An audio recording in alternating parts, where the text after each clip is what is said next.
بسم الله الرحمن الرحيم الحمد لله رب العالمين والصلاة والسلام على سيدنا محمد وعلى آله وصحبه أجمعين أما بعد. Welcome back to the renewal, if you like, or the resumption of our series of the Seerah of the Prophet sallallahu alaihi wasallam after the hiatus that we took in the month of Ramadan.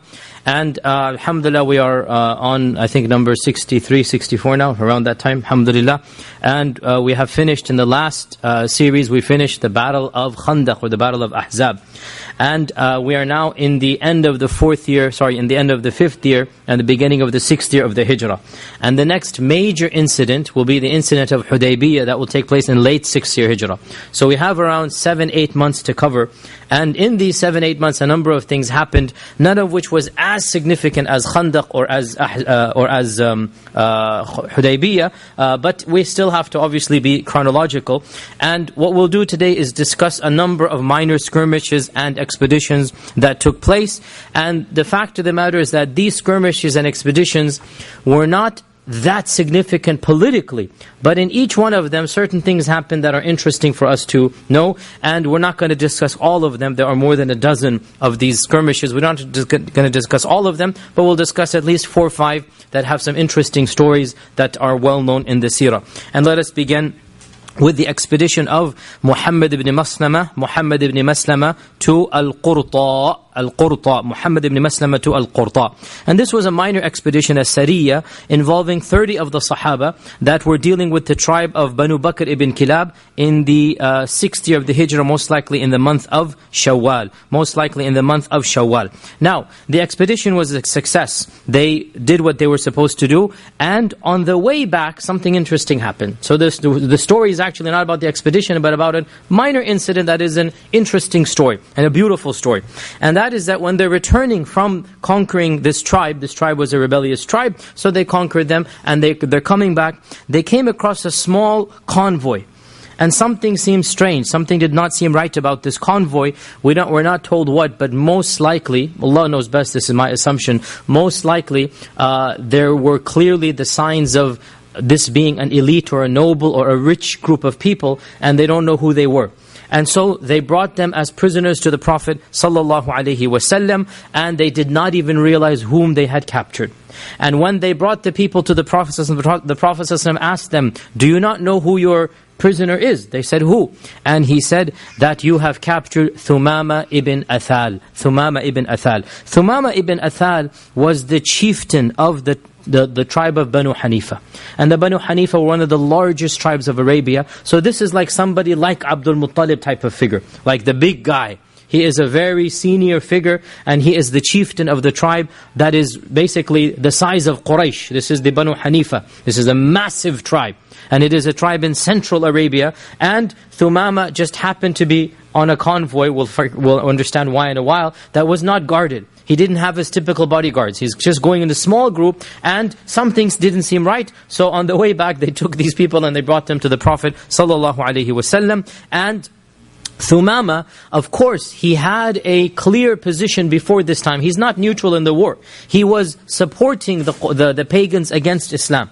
And he had publicly threatened to kill the Prophet if he ever could, because he's of the enemy tribe, Banu Hanifa. He's not a sympathetic tribe. And so the Prophet ﷺ made a dua to Allah, this is beforehand, and he said that, "Oh Allah, allow me to have power, to have control over Thumama. Allow me an opportunity to be in control over Thumama." And of course, this was the dua of the Prophet ﷺ being answered, right? That literally, Thumama came to him unexpectedly as a prisoner of war. And the companions did not recognize him, and the Prophet ﷺ recognized him. Obviously, Allah Azza wa Jalla told him through Jibreel, this is Thumama ibn Athal. And so the Prophet ﷺ commanded the Sahaba, treat him well. And so there was no prison at that time. There was no, there's no place to keep them. So they kept him in the masjid. And in order that he is safe, they tied his hand basically to the pillar or something so that he cannot escape. So he is a prisoner in the masjid of the Prophet ﷺ. And on that evening, the Prophet ﷺ told his wives to send his own food to Thumama. Now, the Prophet ﷺ's food would not have been better than what the Sahaba are cooking. But it's a symbolic gesture. It's a token that when the messenger would have come, he would have said, "This is from the Prophet Muhammad ﷺ, this is his food to you." So he's sending him his personal, if you like, plate or a share of his personal plate. He's sending it to Thumama. The next day in the morning, he goes to Thumama and he says, ماذا عندك يا ثمامة? What do you have to tell me? What do you have to say? And so Thumama answers, يا محمد صلى الله عليه وسلم إن تقتل ذا دم وإن تنعم على شاكر وإن تريد الدنيا وإن تريد الفداء فسل ما شئت فسل ما بدا لك. يا محمد إن تقتل ذا دم. If you're going to kill me, you're going to kill somebody whose blood is very heavy. I'm not anybody here. I am the chieftain. You're going to have a civil war on your hands. إن تقتل ذا دم وإن تنعم. And if you are generous, تنعم على شاكر. You're going to be generous to somebody who recognizes and will repay you back. And if you want money, then ask whatever you want and you have your price. Now this shows you this guy is not begging for life. This shows you this man is a noble man. He has dignity. In all sense, he's a royal. I mean, there's no royalty, but you get the point here. This is the chieftain. You kill me, go ahead, kill me. But realize, you're going to kill somebody whose blood is worth a lot. You forgive me, you will forgive on somebody who recognizes a favor, will pay you back. And if you want money, that's what you're interested in, believe me, I can offer you all that you want. So the Prophet ﷺ advised him to accept Islam, and Thumama did not say anything. So the Prophet ﷺ let him that day. Next day, the same thing happened. In the morning, the second morning, the same thing happened. ماذا عندك يا ثمامة? What do you have to say for yourself? The exact same phrase. So the Prophet ﷺ let him be. The third day, the exact same sentence, the exact same response. 3 days he's keeping in the masjid. Now the reports don't tell us, but it's understood, it's obvious. What is he going to see in the masjid? What's he doing in the masjid? What do you think he's going to be absorbing in the masjid of the Prophet ﷺ for 76 hours, right? He's staying there for 3 days and something. And he's staying there. What do you think he's going to be hearing? The salah of the Prophet ﷺ, the Qur'an of the Prophet ﷺ. No doubt the Prophet ﷺ had his durus, his halaqat, his conversations with the Sahaba as he did. And Thumama sitting back there and he's just being ignored.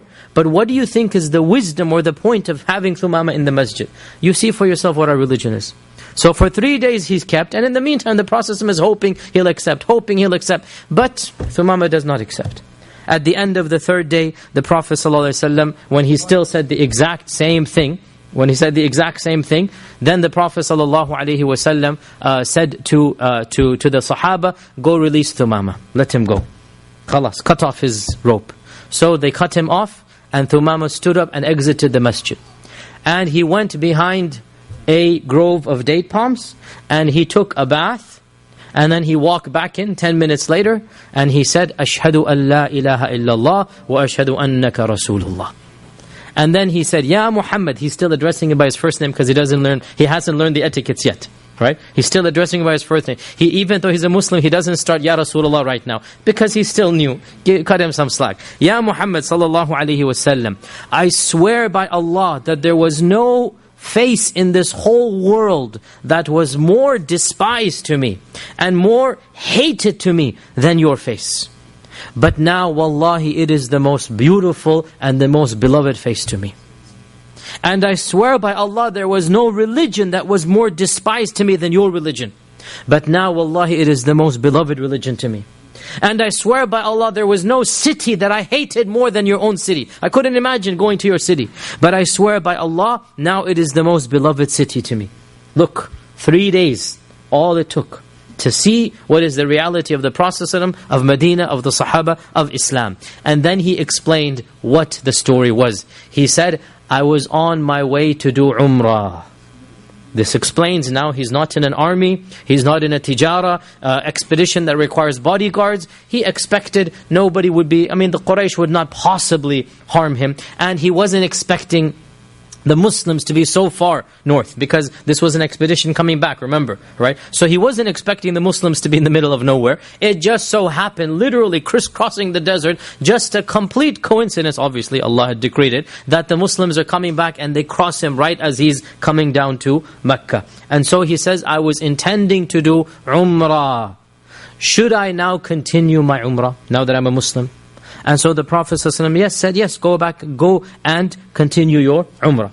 And that evening the Sahaba brought him his supper or meal again, and because the Prophet had told them to be generous with him, so they were giving him luxurious foods, the best of Medina, large quantities and everything. This is how the POWs were treated, that he was getting better food than the Sahaba and even the Prophet.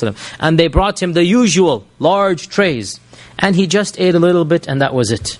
And they were astonished that this was a man, for the last 3 days, he's been consuming all of these varieties of food, all of this quantity of food, and now today he's just eating a little bit. So the Prophet ﷺ said, why are you astonished? What are you amazed at? A man ate in the morning with the stomach of a kafir, and now he is eating at night with the stomach of a Muslim. And verily, the kafir eats with 7 stomachs, and the Muslim eats with 1 stomach. SubhanAllah, the Islam had an automatic impact even on his personal habits, even on his manners of eating and drinking, that he was content with a smaller quantity of food. And Thumama proceeded onwards to Mecca, where, according to Ibn Ishaq, the first person ever to enter Mecca with the proper Islamic talbiyah, labbaik Allahumma labbaik, labbaik la sharika laka labbaik, innal hamda wa ni'mata lak wal mulk la sharika lak, was Thumama ibn Uthal. And of course the talbiyah was known to the Quraysh from the days of Jahiliyyah. There was one big problem which we said many halaqas ago, and that was what? They added shirk to the talbiyah. They added pure shirk to the talbiyah, right? Labbaik Allahumma labbaik, labbaik la sharika lak illa. You don't want an illa when it comes to sharik, right? Illa sharikan huwa lak tamlikuhu ma malak, right? You have some partners, O Allah. You have some partners. This is what they would say. So Thumama cut off the shirk, and the first Muslim to enter Mecca loudly with talbiyah was Thumama ibn Uthal, because the Sahaba are in Medina. They haven't entered, Mecca since they left Mecca. So Thumama was the first Sahabi to enter, and when they heard him with this talbiyah, this is a strange talbiyah, it is a talbiyah clearly not upon their culture, so they asked him, Asabawta ya Thumama? Sabawta, when a person would leave the Jahili religion, they would say he has become sabi. In the Quran, inna alladhina amanu walladhina hadu wan nasara was sabi'una, the Sabians, as-sabi'una. So we talked a little bit, I think we talked about this, I'm not even sure. But in any case, whatever they are, the Sabians, whatever they are, the Quraysh mistakenly said to anybody who left their faith, you're a Sabian, you're a sabi. Anybody who leaves their religion, they would say he's a sabi. And so they would make fun of the early Muslims by calling them sabi'un. And so they said to Thumama, Asabawta, have you become a Sabian? Have you left our faith and become a sabi? And so Thumama said, no, I have become a Muslim. I'm not a sabi, I am a Muslim, and I testify La ilaha illallah Muhammadur Rasulullah. At this, some of the Quraysh, they surrounded him, they unsheathed their swords, they wanted to do something, but others, calmer voices prevailed, and they said, if you kill him, you're going to face the entire Banu Hanifa. This isn't some trivial guy here, this is the chieftain. And this is going to cause you much grief, let him be. Now, the details are not given, but clearly this meeting was tense. Clearly, Thumama was at the verge of almost being killed here. And so he became so enraged at all of this that his response was, Wallahi, not a single seed of grain will come to you from the Banu Hanifa and from up north until the Prophet ﷺ explicitly commands me to do so. He got so angry at the Quraysh, he said, I'm not going to allow a single grain of wheat to come to you. A single grain of wheat. Now, Thumama was basically in central Arabia, which is what we now call the Najd area, right? And grain would come to them from up north. Most of the grain would come from up north. And Thumama has the highways. Thumama is blocking the routes from there. So he got so angry, he said, I swear by Allah, not a single seed of wheat, not a single grain of wheat will reach you until the Prophet ﷺ explicitly commands me, then I'm going to release this tension. He got so angry at them. And he did his tawaf, he did his umrah, and he returned back and he fulfilled his promise. He cut off all supplies from the Quraysh. Weeks and months went by, and the Quraysh, their supplies dwindled. Other sources could not be found for the quantity that was needed, and eventually they were forced to basically eat a substance that is called ilhiz. Ilhiz, have any of the Arabs heard of this? Ilhiz, or it is now gone a gone thing. I'm assuming it's gone because I haven't come across this other than in the classical books of seerah. We find a number of traditions that use this word ilhiz, that once when the Prophet made dua against them and they had a drought, Ibn Ishaq mentions in another place in his book that they were forced to eat ilhiz. And then here as well, they were forced to eat ilhiz. And what is ilhiz? I tried to look it up in a number of books. I only found a few things. What I found was that ilhiz was a type of food that was only resorted to at times of famine and drought because it was completely disgusting. And of its ingredients that are mentioned is camel's blood and camel's hair. So you do the rest. What is it going to be? Right? A mixture of camel's blood and camel's hair and whatever other ingredients. This is called ilhiz. They were forced to eat this at times of extreme drought. So the situation got so bad when they don't have any wheat, eventually they were forced to eat ilhiz. And so Abu Sufyan had to swallow his pride and write a letter to the Prophet ﷺ. But even as he swallowed his pride, his arrogance could not be completely covered at this stage. And he wrote to him somewhat of a harsh letter, even though beggars can't be choosers, but he couldn't just beg. And so he said to the Prophet ﷺ, Ya Muhammad, an innaka taz'umu, you claim that you are preaching silatul rahim. You're preaching to be good to your relatives. And here you are allowing us to die and wither away. How could you do that? But basically, I ask you by Allah and by our ties of kinship that you allow the wheat to resume. And so the Prophet ﷺ wrote a letter to Thumama to allow the wheat to resume. And so the wheat then began to resume to the people of Mecca, and the food supplies went back to normal. Now, before we move on, so some benefits from this story. So subhanAllah, look here at how amazingly the dua of the Prophet ﷺ was answered. That Allah Azza wa Jal answered the du'as of the Prophet ﷺ by and large. Yes, some of them He did not. We know some of these. But by and large, the du'as of the Prophet ﷺ have been answered. And this shows us, obviously, doesn't need to be said, the maqam of the Nabi, the status of the Prophet ﷺ. And Allah helps His religion in different ways. Allah helps His religion in different ways. Thumama was like a gift out of nowhere. The whole tribe of Banu Hanifa did not convert, but the chieftain converted. And once the chieftain converts, you will have a large number of people converting. Also, we notice over here, and this is obviously a standard of the teaching of Islam, gentleness will get you what harshness will not get you. Gentleness will get you what harshness will not get you. Thumama was treated gently. Thumama was treated with dignity. Thumama was given better food than the rest of the people.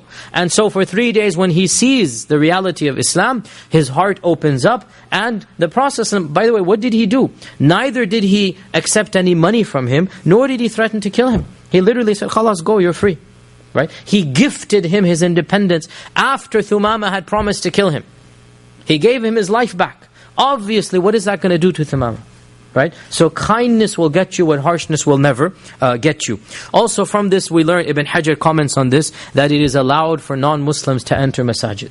Because Thumama was tied up to a post for 3 days in the masjid. So clearly, and this is the vast majority, although for some reason some people are strict about this, but in the seerah, wallahi, there are so many instances of non-Muslims entering the masjid and staying there. And even the Prophet allowed the Christians of Najran to worship in the masjid. Think about this, right? The Christians of Najran were allowed to worship in the masjid of the Prophet.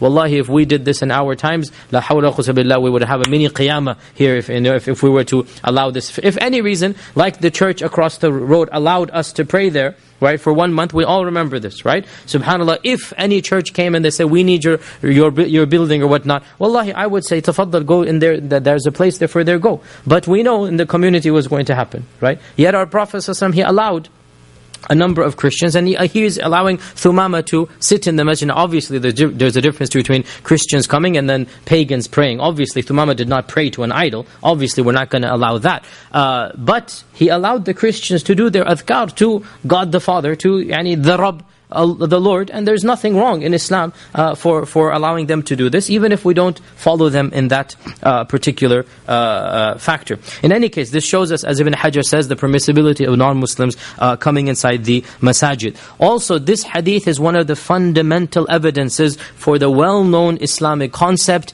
that a non-Muslim who wants to embrace Islam should do what? Take a bath.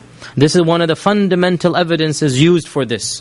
And the scholars point out that this was so well known that even Thumama, who's a pagan, he knows he should take a bath before embracing Islam. So anybody who wants to accept Islam, then we advise him that one of the it's not wajib obviously, but it is recommended that you take a bath. It's a symbolic gesture, and it's also, by the way, no doubt, non-Muslims don't have it in their sharia to take a bath after janaba. So no doubt there's a strong possibility that days or weeks might have gone by, whatever, that he's in the state of janaba. So just to be symbolically pure and physically pure, we should recommend anybody who wants to convert to take a bath like Thumama did.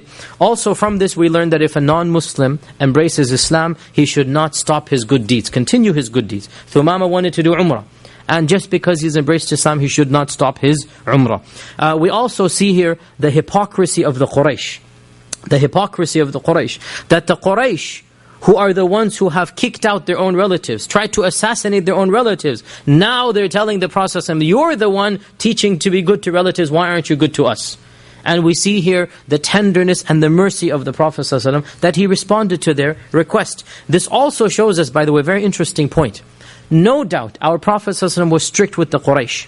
After all, he's gone to war with them 4 times in the past, another 2 times are going to happen, right? Or things are going to happen. No doubt. And on the battlefield, they're attempting to kill one another. And yet, he doesn't want to starve the women and children. He doesn't want to starve them to death. So notice here, the strictness is tempered with pragmatic mercy. Okay, we're going to war. That doesn't mean I have to kill all of the people of Quraysh. Right? You see, he could have said no. And wallahi, had he said no, who couldn't complain? They deserve this. But our Prophet is rahmah lil alameen. Yes, we're going to face you in battle, in Badr, in Uhud, in Khandaq. You just tried to kill us a few months ago in Khandaq. You cut off our supplies. Notice. You cut off our supplies for 1 month.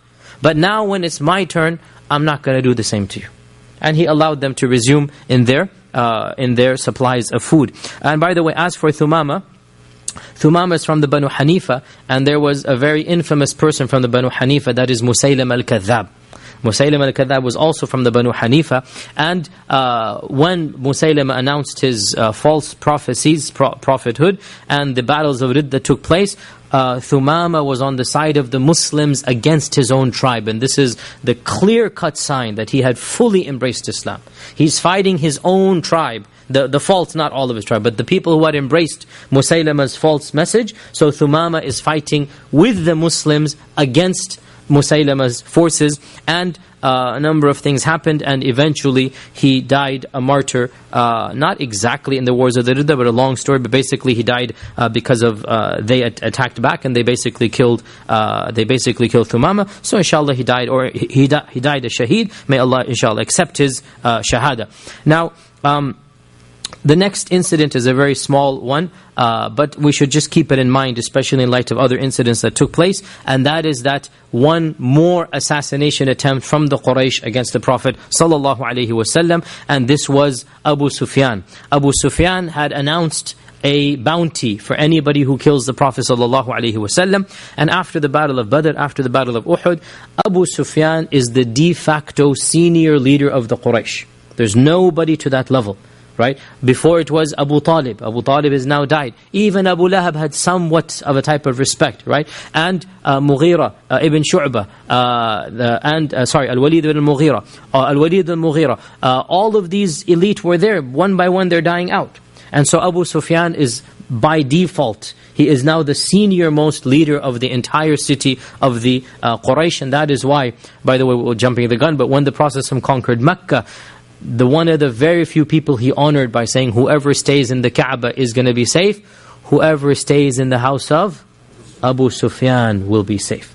Right? And he gave him 100,000 flock. He gave him a fortune. Right? All of this because Abu Sufyan, radiyallahu anhu, he converted, but his conversion was not easy.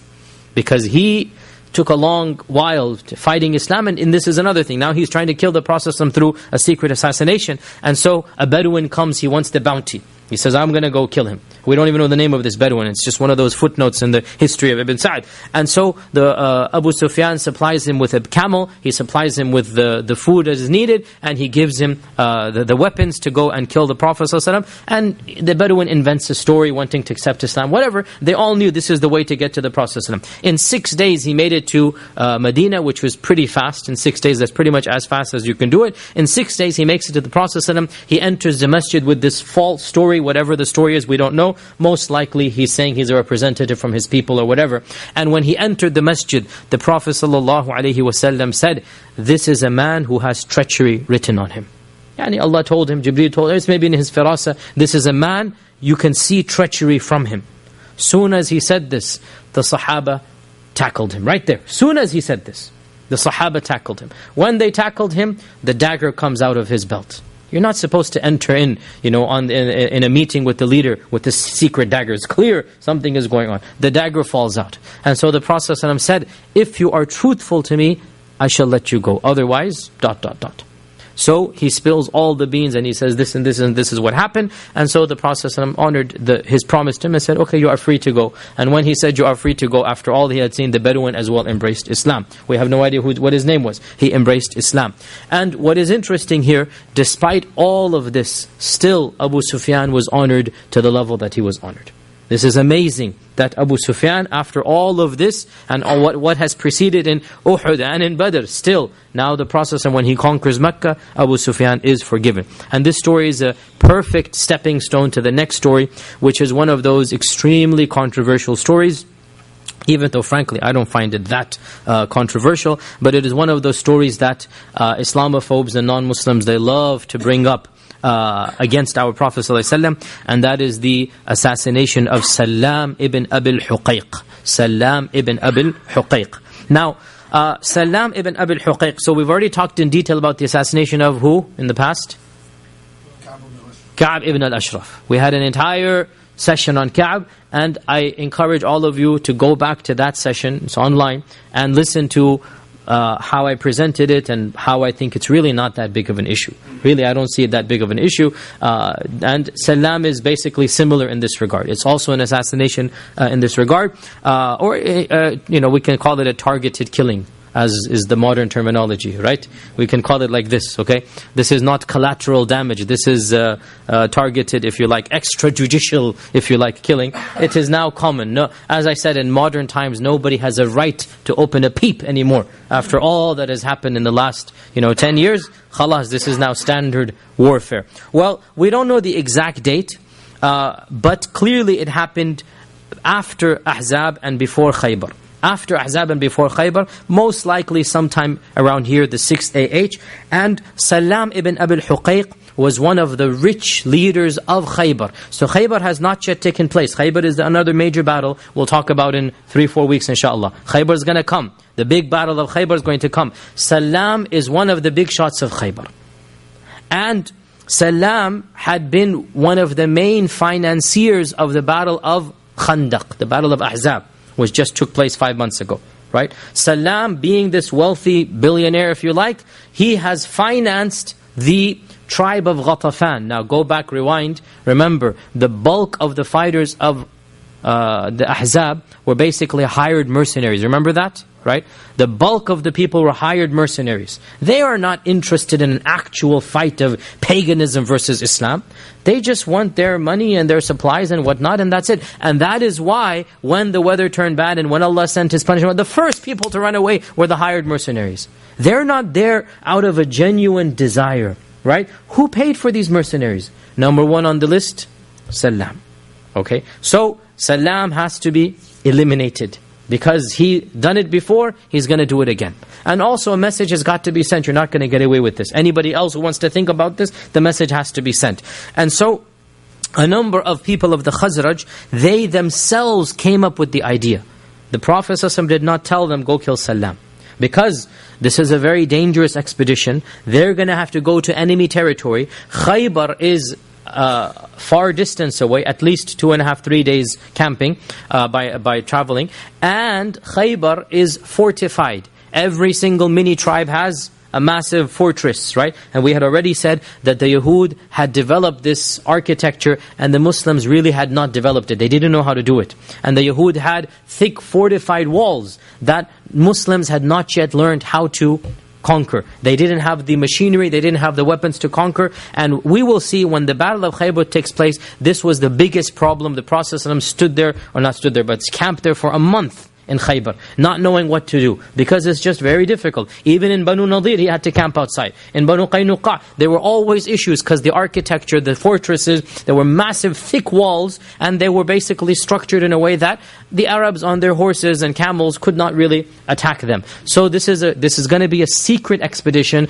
where it's not going to be massive, it's going to be a small group that manages to pinpoint Salam and then eliminate him, right? And that's why, of course, in modern terminology, some have called this an assassination. Whatever you want to call it, it's something extrajudicial killing. It's something that was common back in then, and frankly, it has been resurrected in our times as well. And so the Khazraj volunteered. Question: why would the Khazraj volunteer with this idea? Where would they come up with this? Why are they so interested in doing this scheme? Response: they felt that the Aus had beaten them by taking care of Ka'b ibn Ashraf. And they felt that the Aus have 1-0, the score is 1-0.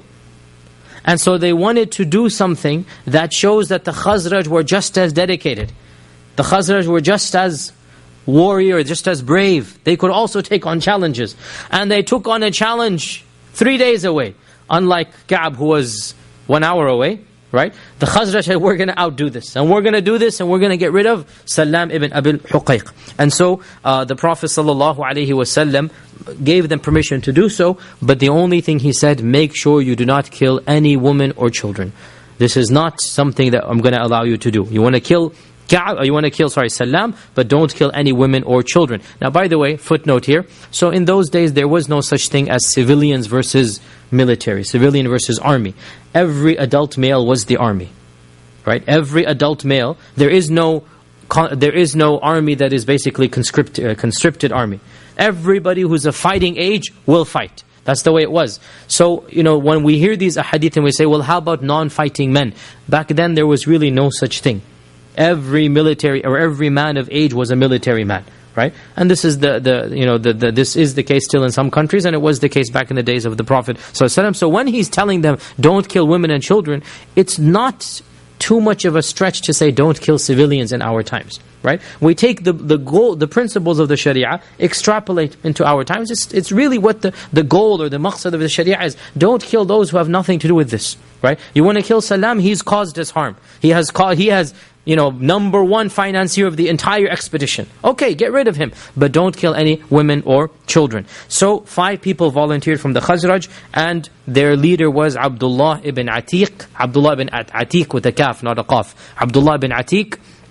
And Abdullah ibn Atiq was chosen because he could speak fluently the language of the people of Khaybar. Most likely this language was Hebrew-Arabic, most likely was a mixture, neither pure Hebrew nor Arabic, that these tribes had developed their own language. And because he is a Yathribite in the good old days, Abdullah ibn Atiq, and because he's been raised amongst the people, so he spoke their language like a native person. He spoke it fluently. And this is, if you're going to do this type of attempt, you're not going to be stuttering in Arabic when everybody in the fortress speaks, fluent Hebraic. So he volunteered along with 4 other of the Sahaba, and they immediately made their way to Khaybar, and they camped outside, wondering how they're going to get in, what is it going to be the strategy to get in. And Abdullah ibn Atiq said, I have an idea, leave it to me.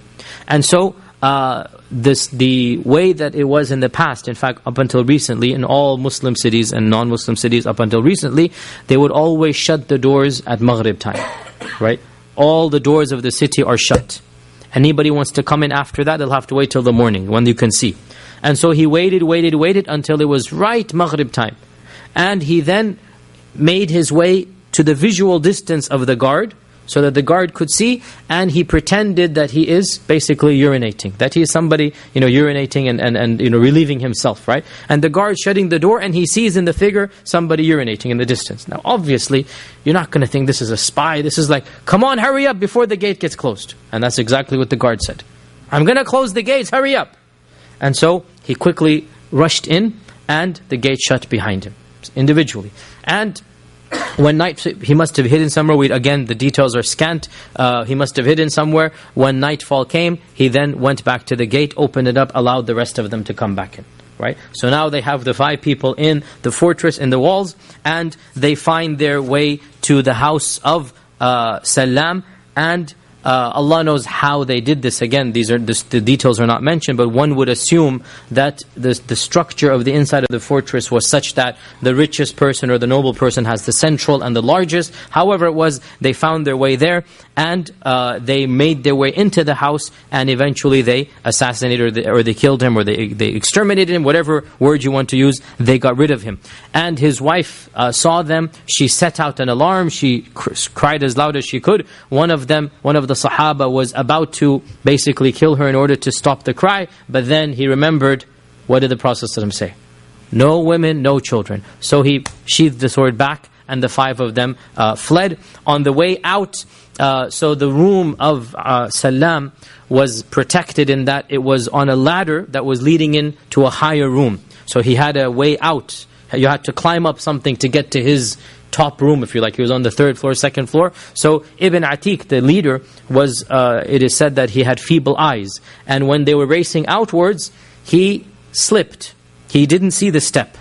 And in the process, he sprained or he broke his foot. We don't know whether sprained or broke. He could not walk. So the other Sahaba had to carry him outside, and then they had to rush back to Medina while the cry is being given in the city. That must have been a very harrowing experience. We don't have details other than this. But subhanAllah, your imagination can really get involved here now. That one of them is crippled, the 4 of them are now the cry is being given. She's yelling and screaming. Allah knows how they did it, but they escaped without a single casualty other than his broken or sprained foot. And when they came back to the Prophet ﷺ, the Prophet ﷺ told him to stretch his foot out, and he rubbed his hand on the foot, and of course, lo and behold, by the permission of Allah subhanahu wa ta'ala, the foot becomes perfectly healed.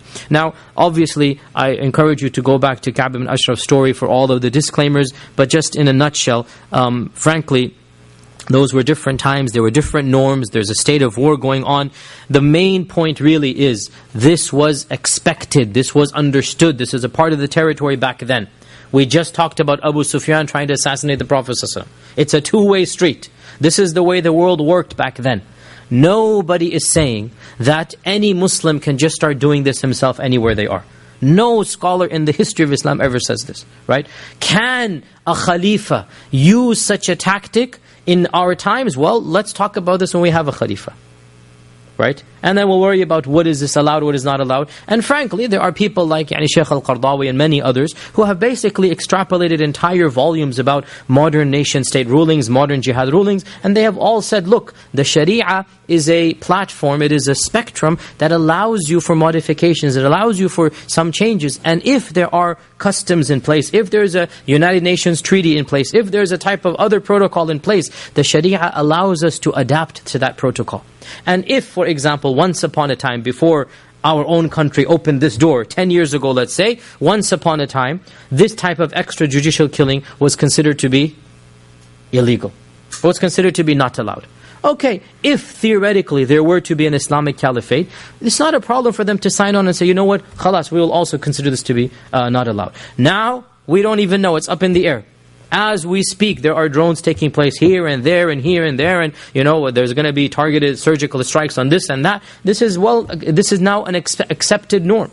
So for anybody to criticize something that took place 14 centuries ago, we're going to tell this person, look, get relevant, get pertinent, deal with your own case that you're doing right now before you start criticizing something that took place 14 centuries ago. Frankly, I don't find this issue to be problematic at all. Some people make a very big issue. I think it is what it is. That's the way people operated, and we have a number of incidents, Salam and Ka'b and others, that clearly it was something that was a two-way street, as we said. The next incident that we're going to mention, again, it's not that necessary or not that politically important, but what's important is what happened as a result of it, is the Ghazwa of Bani Lahyan. Now, who can remind me, what is the difference between Sariyah and Ghazwa? Who can remind me? Sariyah is without the Prophet ﷺ, Ghazwa is with the Prophet ﷺ. So this was a Ghazwa. And the Ghazwa means the Prophet ﷺ is with them. And so this was a Ghazwa against the tribe of Banu Lihyan. And the Banu Lihyan was the tribe that tricked the Muslims into sending large emissaries. Remember this? We talked about this. Adal and Qarra and Banu Lihyan. These were those tribes that they tricked some emissaries to come, and they then started killing the Sahaba. Massacres took place. This is one of those tribes. So this is now clearly this is called for. And there's one of those tribes that was betrayed the trust of the Prophet ﷺ, that fabricated a story that killed a number of Sahaba. And the Banu Lahyan were the ones who actually killed Khubayb. The story of Khubayb, remember, he was tied up as a prisoner of war, and he was the one who prayed 2 rak'ahs before he was killed. This is Khubayb. This is Banu Lahyan, the one who killed Khubayb. This is that tribe that killed Khubayb in just cold blood. So the Banu Lahyan, the problem with them, or why is this coming so late? Because the Banu Lahyan were in the Hijaz. They were not up north or up south. They're close to Mecca.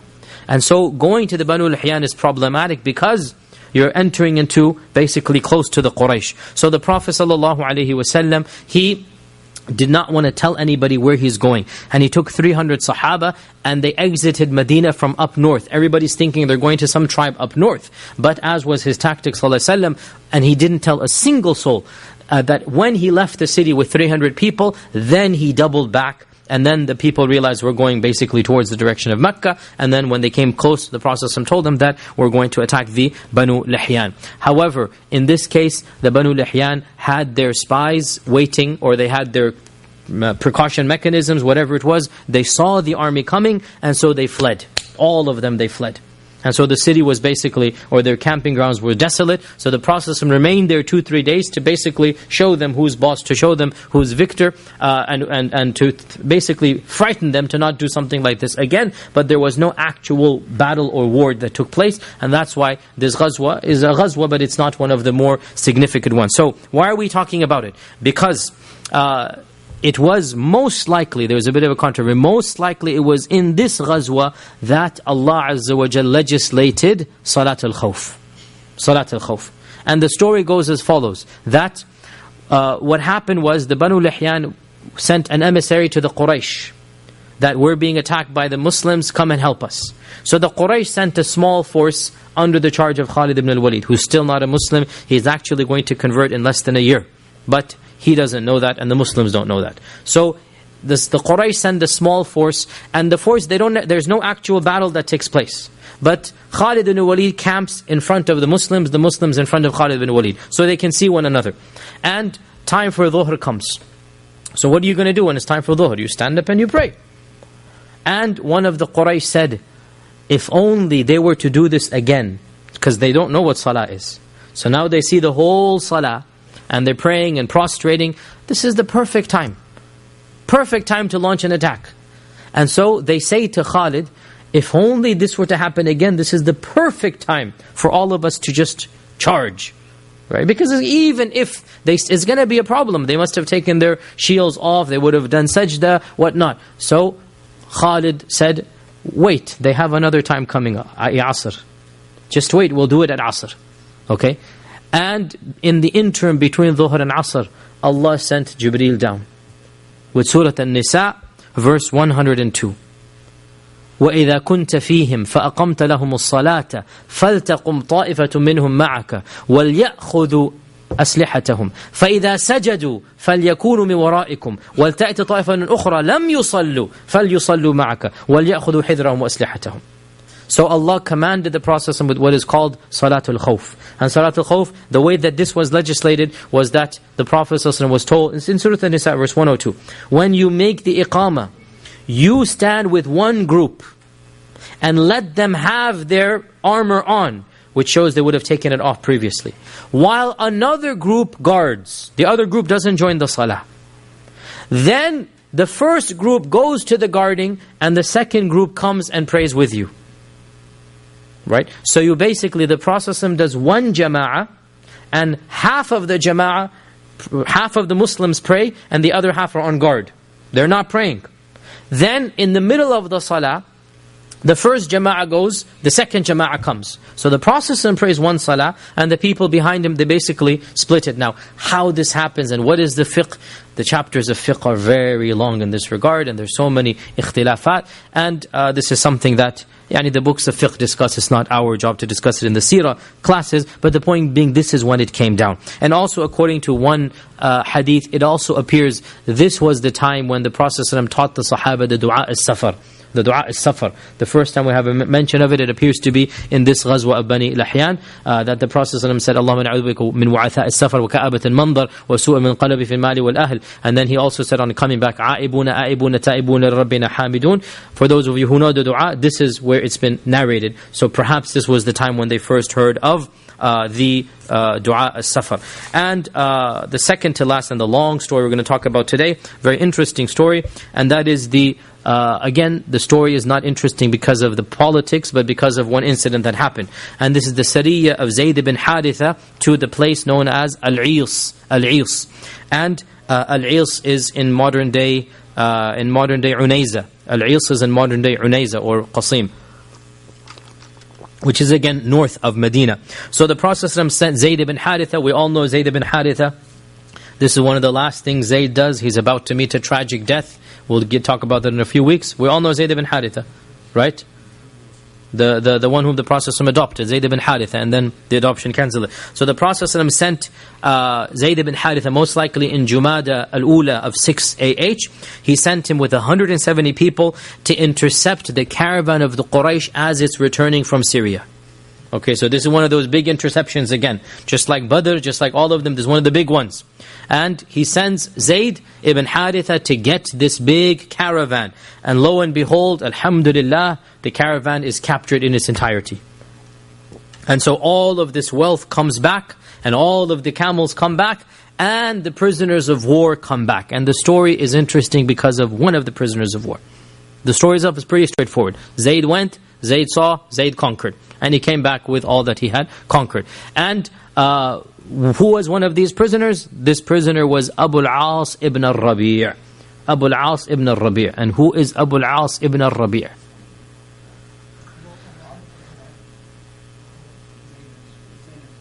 The son-in-law of the Prophet ﷺ. The son-in-law of the Prophet ﷺ, the husband of Zaynab binti Muhammad. The husband of Zaynab binti Muhammad. Now, who is this Abu al-As? Abu al-As is the son of, by the way, he's a Qurashi, pure Qurashi. He's from the tribe of the Banu Abd al-Shams. He's not Banu Hashim, he's Banu Abd al-Shams. And the Banu Abd al-Shams are a standard, traditional, fine clan of the Quraysh. His mother is Hala. Everybody should have now a light bulb go off. Who is Hala? There's only one Hala in the whole seerah that we're interested in. His mother is Hala. And Hala is the older sister of Khadija. Okay? Hala is the one who first hired the Prophet ﷺ, then Khadija. Hala is that Hala. Right? And so Abu al-As is the son of Hala, which means he's the cousin of Zaynab. Okay? And the Khadija, in the days of Jahiliyyah, before Islam, Khadija had asked the Prophet ﷺ to marry Zaynab to Abu al-As, her sister's son. Her sister's son, right? And the riwayah says the Prophet ﷺ would never refuse anything for Khadija, subhanallah. Whatever Khadija wanted, she got. He never said no to her, subhanallah. And we have already talked about the love of Khadija and what nobility and how much love he had. So the Prophet ﷺ would never say no to Khadija. Whatever she wanted, she would be given. And so when she requested this, khalas, it was decreed that Zaynab would marry Abu al-As. Now, by the way, how many daughters did the Prophet ﷺ had? We all know. 4. What is the order of those daughters? Fatima. Fatima is the youngest. Zaynab. Kulthum is next. Ruqayya is next. Ruqayya is number 2. Kulthum is number 3. Fatima is number 4. Everybody memorize this. This is your Prophet's daughter, sallallahu alaihi wasallam. These are the daughters. These are the true Ahl-al-Bayt, the real Ahl-al-Bayt of the Prophet sallallahu alaihi wasallam. Number 1, Zaynab. Number 1, Zaynab. Number 2, Ruqayya. Number 3, Kulthum. And number 4, Fatima. And most likely Fatima was born in Islam. Most likely Fatima was born after the wahi began, and the other 3 were born before Islam. Now, so Zaynab's marriage has been decided. We already said many months ago, probably years ago, Ruqayya and Kulthum, they had already been engaged but not married. Who had they been engaged to? The sons of Abu Lahab. Right? the sons of Abu Lahab they had been engaged to. When the da'wah began, when the Prophet began preaching, Abu Lahab cancelled. Abu Lahab said, no way I'm going to allow my sons to marry your daughters. And he cancelled. And the Quraysh put pressure on Abu al-As that ask whatever you want and name any woman you want, and we will marry you to her, but get rid of Zainab. Divorce Zainab and we'll give you anything you want. And Abu al-As refused. And he said, nobody can substitute or take the place of Zainab. Abu al-As loved Zainab immensely. And so he was not bribed. And they remained married. And when the Prophet emigrated to Medina, Zainab remained with her husband. Zainab's married now, she's an adult. The other daughters come. But Zainab has her own family. And by the way, they had a daughter, her name was Umama, the sister says. Umama, yes. Right? This daughter was the one whom the Prophet prayed while carrying. In Salah, Sahih Bukhari. Right? He's carrying this baby and he's doing sajda and ruku' with this baby. That's Umama. Right? That's Umama binti Zainab. Umama binti Abu Rabi', right? So, Abu al-As ibn Rabi'. So this is Umama, they had a daughter. By the way, they also had a son, but he died as an infant. And Umama lived a long life. And Umama, I'm going into one of these tangents again, but who did she marry? She married Ali ibn Abi Talib after her khala died. Her khala is who? Fatima, exactly. After Fatima dies, so now she's a young lady. Now Ali proposes for her, and Umama then marries Ali, and they have some children as well. In any case, back to the story. Where are we now? So Zainab. So this is Abu al-As. He's the one who has married Zainab, and he remains in Mecca. In the Battle of Badr, he joins the Meccan side, not out of hatred of Islam, but he's forced to do so. He doesn't really fight a passionate battle. He's taken as a prisoner of war, as we know. And his family, his wife, sends in ransom for her husband. And what does she send? The necklace that Khadija had and had gifted her. And this brought back so many memories to the Prophet ﷺ, and he requested, because again it's not in the hand of the Prophet ﷺ, the guy who captured him, he wants the money. Right? The Muslim who captures him wants the money. And so the Prophet ﷺ requested him that if you think it is appropriate, then let him go fi sabilillah. And because he couldn't pressure him, and it is not his nature. So obviously when any Muslim is asked in this manner by the Prophet ﷺ, khalas, he is yours, Ya Rasulullah. We didn't know this at the time, but the Prophet ﷺ had made him promise what? Send me Zainab. You're forgetting. Send me Zainab. And remember the story of Zainab trying to leave the city and then her pushing her back and whatnot. All of this is that story, right?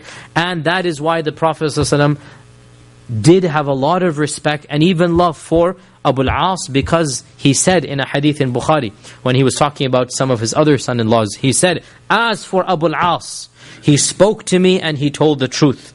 And he promised me and he fulfilled his promise. And then he criticized some other people, other son-in-laws of his. But Abu al-As, he said no, he was firm in his, so he did not do this to me. So, Abu al-As returns after the Battle of Badr. He sends Zainab to Medina.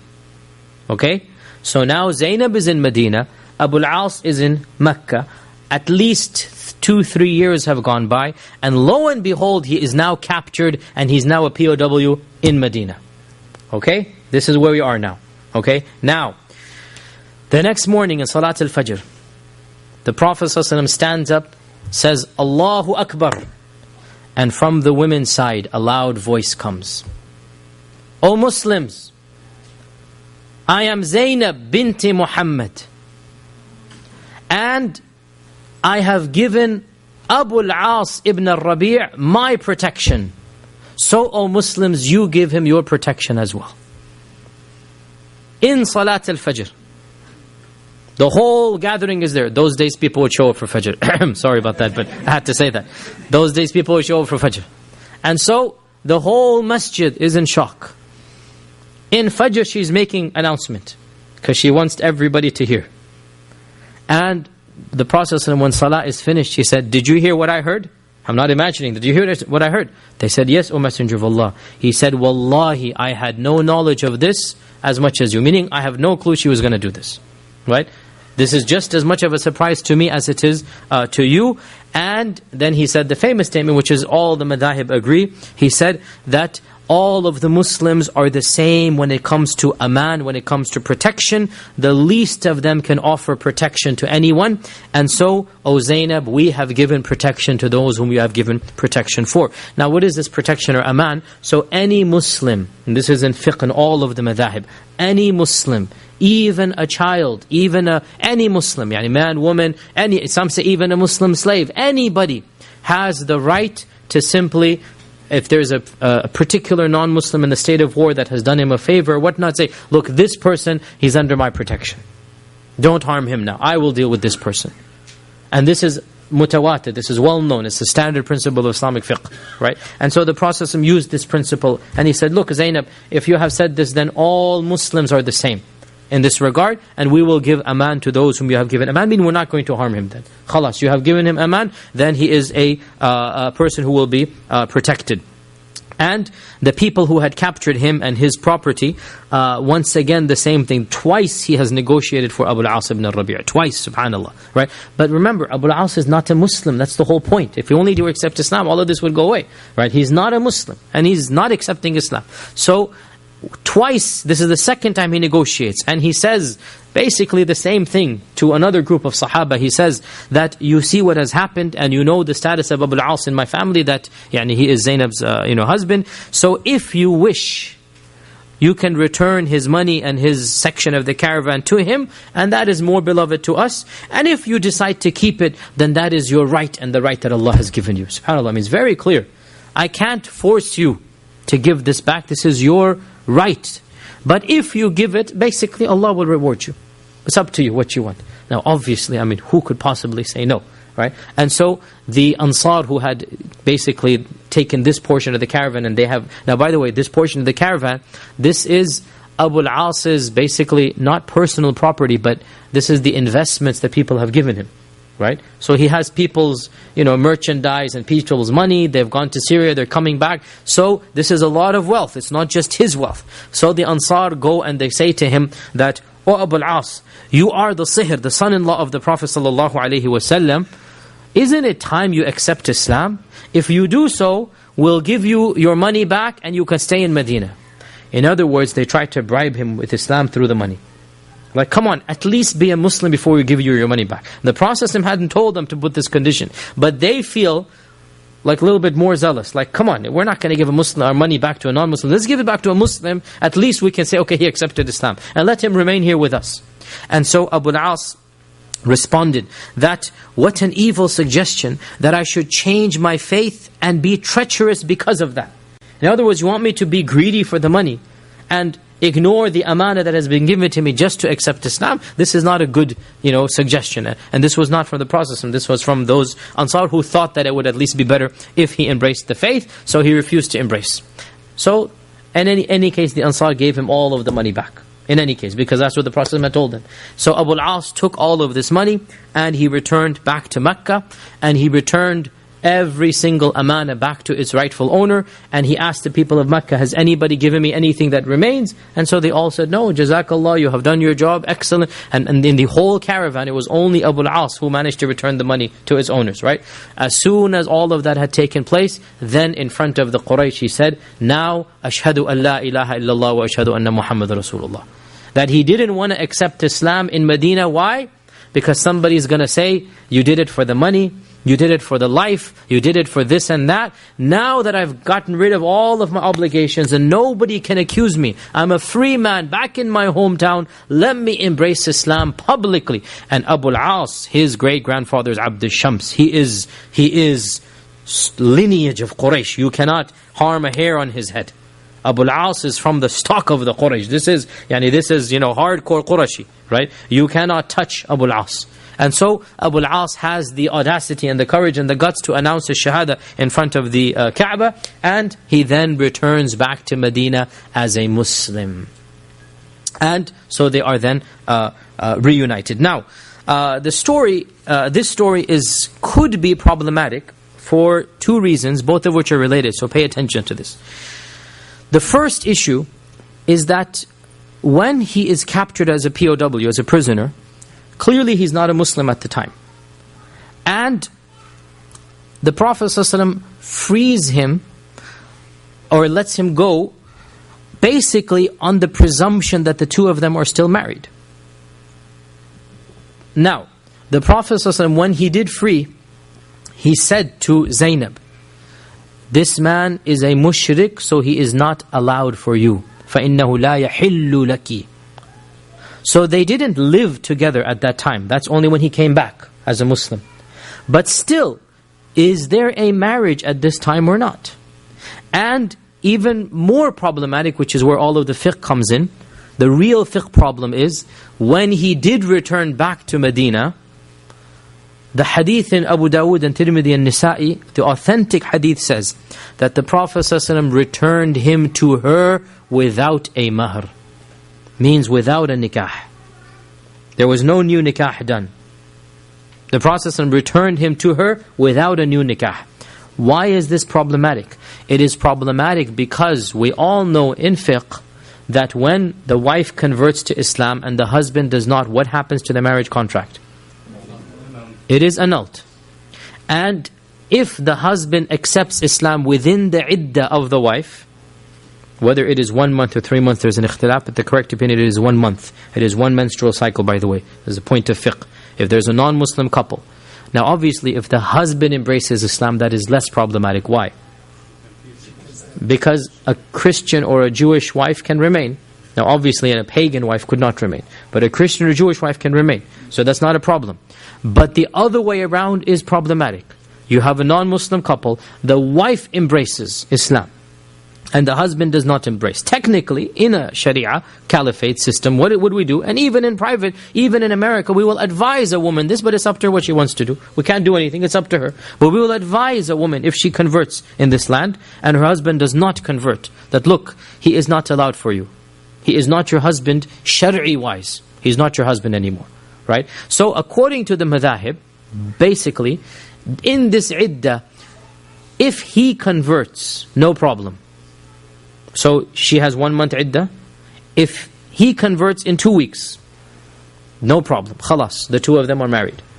If he doesn't convert, after 1 month, what happens to the marriage? Null and void. Right?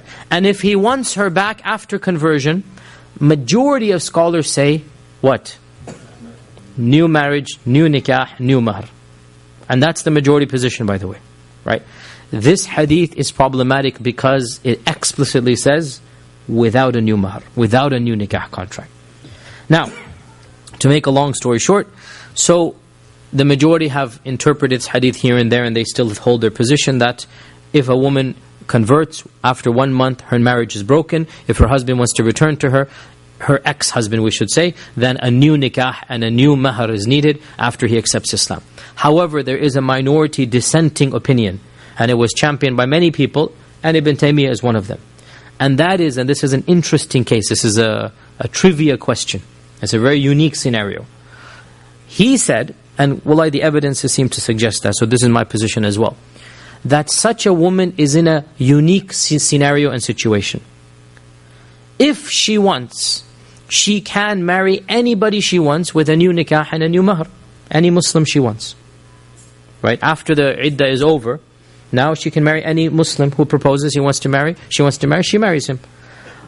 And if her husband embraces Islam, and she has not married in the meantime, then she may resume marital life with him without a new nikah or mahr. So she's in an interesting scenario in that her ex-husband becomes halal without a marriage contract, without a mahr, without a nikah, if they both agree for this. And so they say this is the trick question, what woman is there who can marry without a nikah, without a mahr or whatnot? She can get married and in a situation that's very unique basically, right? Now obviously there are many conditions here. Of them she didn't marry somebody else, obviously, right? If she marries somebody else, then khalas, that is permanently broken, right? Of them is that the husband eventually converts, right? Because in this case, at least 3-4 years have gone by. And Abu al-As has not converted. And Zainab has not remarried. When he does convert, the Prophet simply allows them to resume married life. And this shows us that, inshallah, this is the correct position, and it's really common sense. It doesn't, it's a very, you understand the fiqh behind it. It's very simple, that this is called the ankihat al-kuffar, the marriage contract of the non-Muslims, what is to be done. And by the way, another point here, just while we're mentioning this, a fiqh point, and we just have one story left anyway, so inshallah we have some time. The fiqh point here, if a couple, non-Muslim couple, converts simultaneously, by unanimous consensus of all of the scholars of Islam, they do not need to redo their nikah in an Islamic manner. And this is something that only some overzealous, ignorant Muslims require. If two non-Muslims convert, and they were married, this is the key. Obviously, if it's boyfriend, girlfriend, we're not going to accept this. They were married in however their culture or society deemed them to be married.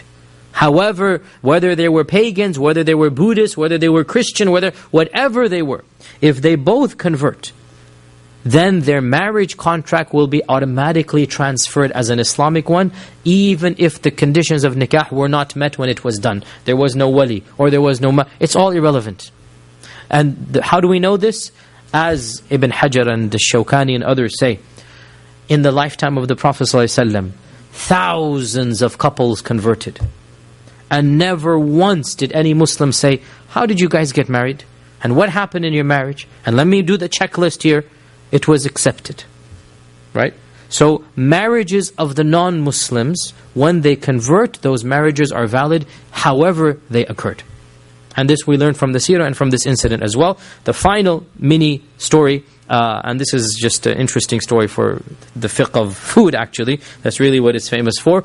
And then inshallah next week we will do the battle of Khaybar, inshallah ta'ala. Or sorry, the Treaty of Hudaybiyah before the battle of Khaybar. The final story, the Sariyatul Khabat. The Sariyatul Khabat. And Khabat is the withered leaves that are on the thorn shrubs, the withered leaves, is called khabat. And it is called Sariyatul Khabat because the Sahaba were forced to eat khabat. So what is this story? Sometime before the Treaty of Hudaybiyah, we don't know exactly when, the Prophet ﷺ sent another large caravan to intercept the Quraysh. We don't have any other details. Were they coming up or going down? Most likely this would have been the one that when they're going up to Syria, and then the Sariyah of Zayd was when they were coming back down. Allah knows best. So he sent a large expedition of 300 men to attempt to intervene, to intercede, to block the caravan of the Quraysh. However, they were not successful. And the Quraysh managed to elude them, and because of this, the Muslims, when they tried to chase and whatnot, eventually they ran out of supplies. The supplies dwindled, and eventually the supplies ran very, very low. Their leader was Abu Ubaidah Amir ibn al-Jarrah, and so when the supplies became critical, Abu Ubaidah commanded everybody to give any food that they have. And so all of the food of the army was collected, and then he began rationing. Everybody gets the exact same amount. And the ration continued to dwindle and dwindle and dwindle until finally they had 1 date per person per day. And then even that ran out. And Jabir ibn Abdullah narrates, and the hadith is in many books including Bukhari, that they would have to put the date seeds, they kept the date seeds. They would put the date seeds in their mouth and suck on it throughout the day. And they would drink water with the date seed there so that they get some type of psychological taste there. And they were forced to eat khabat. And khabat is basically the thorn bush. It has those dried, withered leaves. They would have to pluck those and eat those khabat just to basically survive. And eventually they made their way to the shore. There is a city close to Medina. In our times it'll take you like 2 hours to drive, not that far, called Yambur. And it is a petroleum city there. It's close to Medina, it's on the shore. So they made their way close to Yambur. And lo and behold, they found that massive whale. Most likely reading it, this is a blue whale. This is one of the biggest creatures on earth. Because the way that the ahadith describe it, it is simply unbelievable. right? And Allah gifted them this basically. They found this massive whale, they said, the likes of which we had never seen before. And there are so many stories, they say, I forgot now the riwayah Bukhari, was it 13 or 14 Sahaba sat in the eye socket of the whale? Just the eye.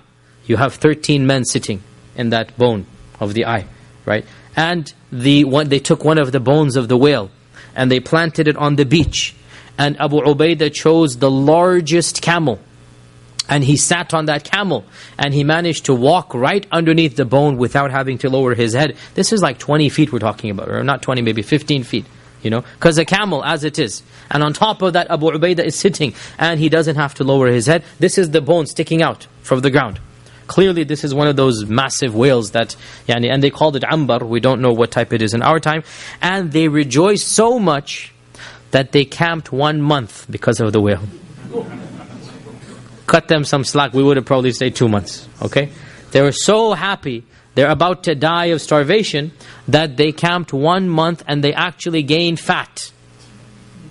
And they continued to eat of this whale. 300 people eating 1 month of this whale, until finally they decided to go back and they pack their bags with the meat and they go back to Medina, and they tell the Prophet ﷺ what happened, and they asked him what we did, was it permissible or not? And subhanAllah, they're worried, we ate a dead animal, right? Even though in the Sharia it's allowed to eat dead animals in the case of darura, but they're worried and they're confirming, is it halal for us to eat this animal? And so the Prophet ﷺ said, do you have any meat of it left? They said yes. He said, bring it to me. And so, according to my humble knowledge, and I could be mistaken, but as far as I know, the one and only time the Prophet ﷺ ate seafood was this time. The one and only time he tasted seafood. Now, why did he eat in front the meat?